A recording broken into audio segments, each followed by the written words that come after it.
यंदा बऱ्याच उशिरानं दाखल झालेल्या मान्सूननं आता बऱ्यापैकी वेग घेतलाय। कोकणाचं मान्सूननं आता उर्वरित महाराष्ट्रही व्यापला। हवामान विभागानं याची अधिकृत घोषणा केली। हवामान विभागानं दिलेल्या माहितीनुसार महाराष्ट्रासह गुजरात आणि मध्य प्रदेशातही मान्सून सक्रिय झाला। सध्या मान्सूनच्या उत्तरेकडच्या वाटचालीसाठी स्थिती अनुकूल आहे। दरम्यान आज मुंबईत सकाळपासून पावसानं जोरदार हजेरी लावली।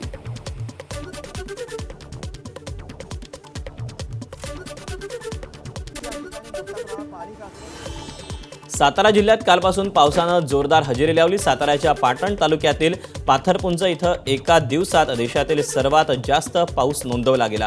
पाथरपुंज इथं काल दिवसभरात 174 मिलीमीटर पाऊस नोंदवला गेला, तर कोयना धरण परिसरात 71, नवाजाला 72 तर महाबळेश्वरमध्ये 4 मिलीमीटर पावसाची नोंद करण्यात आली। या पावसामुळे पर्यटकांचं आकर्षण असलेला उजरडे धबधबा वाहू लागला।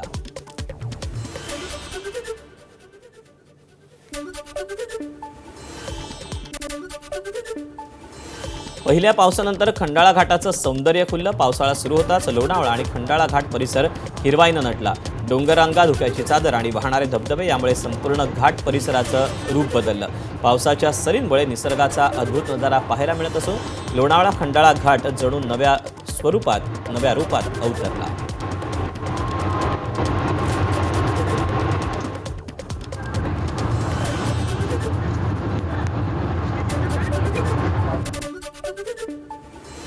रायगडच्या अलिबाग तालुक्यात नागरिकांना पावसाचा मोठा फटका बसला। पावसामुळे देहेन गावाजवळच्या बंधाऱ्याला मोठं भगदाड पडलं।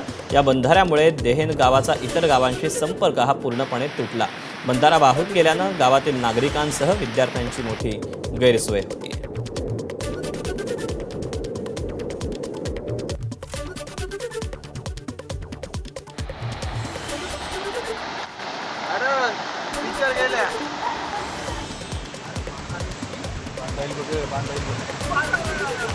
गेला बघ।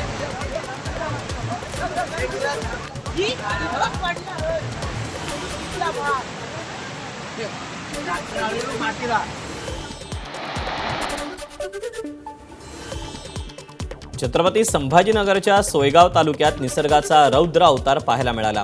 जरंडी परिसरात तब्बल 1.5 तास ढगफुटीसारखा पाऊस झाल्यानं नदी नाले दुथडी भरून वाहू लागले, तर सोयगाव बनोटी मार्गावरील जरंडी जवळ तात्पुरत्या मातीचा पूल वाहून गेल्यानं वाहतूक पूर्णपणे ठप्प झाली। पुराच्या पाण्यात एक मोटरसायकल वाहून गेली, मात्र ग्रामस्थांच्या प्रसंगावधानामुळे मोटरसायकल स्वाराचे प्राण वाचले। तसंच ग्रामपंचायतीची घंटागाडीही पुरात अडकली होती।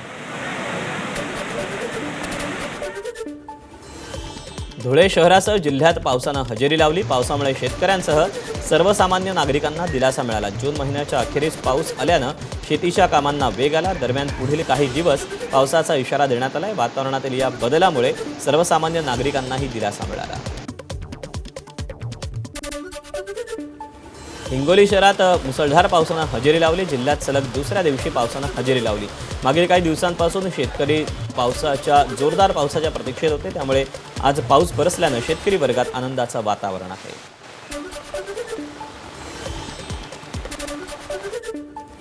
जळगावात दमदार पावसानं हजेरी लावल्यानं सकाळपासूनच वातावरणात गारवा निर्माण झाला। शेतकऱ्यांच्या खरीप हंगामातील पेरण्यांना वेग आलेला असून सध्या समाधानाचं आनंदाचं वातावरण आहे।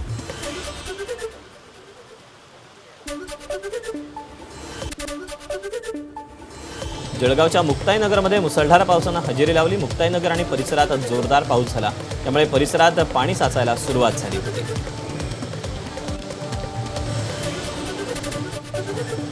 सांगली जिल्ह्यात संततधार पाऊस पाहायला मिळाला।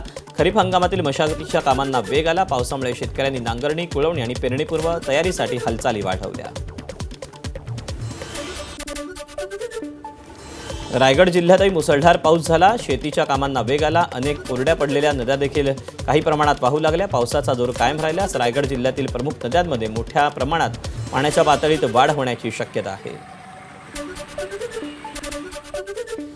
नाशिकच्या नांदगावातील सबवेमध्ये पहिल्याच पावसात पाणी साचलं। शहरातील रेल्वे फाटक बंद झाल्यानं ग्रामीण भागातील जनतेचा शहराशी संपर्क राहावा या उद्देशानं तयार करण्यात आलेला सबवे तांत्रिक अडचणीमुळे सध्या जनता हा त्रस्त। या सबवे पहिल्याच पावसात पाणी साचल्यानं त्यातून मार्ग काढताना नागरिकांना मोठी कसरत करावी लागली। जालना जिल्ह्यात यंदाच्या मान्सूननं अखेर जोरदार हजेरी लावली. कालपासून जिल्ह्यातील विविध भागात दमदार पाऊस झाला. जालना शहर, रामनगर, पाचन, वडगाव आणि अंबड तालुक्यातील धनगर पिंपरी इथे 4 महसूल मंडळांमध्ये अतिवृष्टीची नोंद झाली.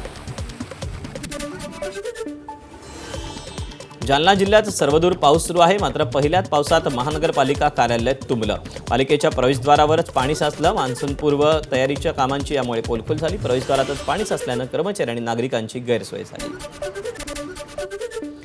नांदेडच्या नायगाव आणि कंधार तालुक्यात, किनवट आणि माहूर तालुक्याच्या काही भागात पावसाच्या सरी कोसळल्या. अजून पावसानं संपूर्ण जिल्हा व्यापला नसला तरी ढगाळ वातावरणामुळे शेतकऱ्यांच्या आशा निर्माण झाल्या.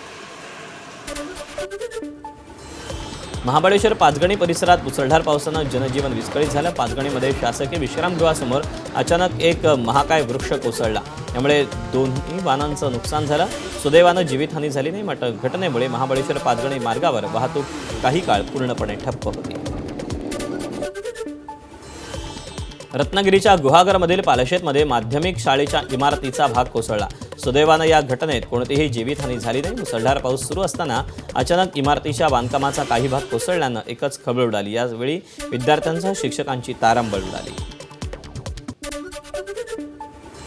जळगाव जिल्ह्यातून धक्कादायक प्रकार समोर आला. जूनच्या पहिल्याच आठवड्यात रावेर आणि मुक्ताईनगर तालुक्यात वादळी वारा आणि अवकाळी पावसानं शेकडो एकरावरील केळी पिकाचं नुकसान झालं. राजकीय नेत्यांनी पाहणी केली, अधिकाऱ्यांनी पंचनामे केले आणि मदतीचं आश्वासन दिलं. मात्र वादळी विमा कंपनीच्या हवामान मापक केंद्रावर नोंदच न झाल्यानं विमा कंपनीनं केळी उत्पादक शेतकऱ्यांना नुकसान भरपाई देण्यास नकार दिला.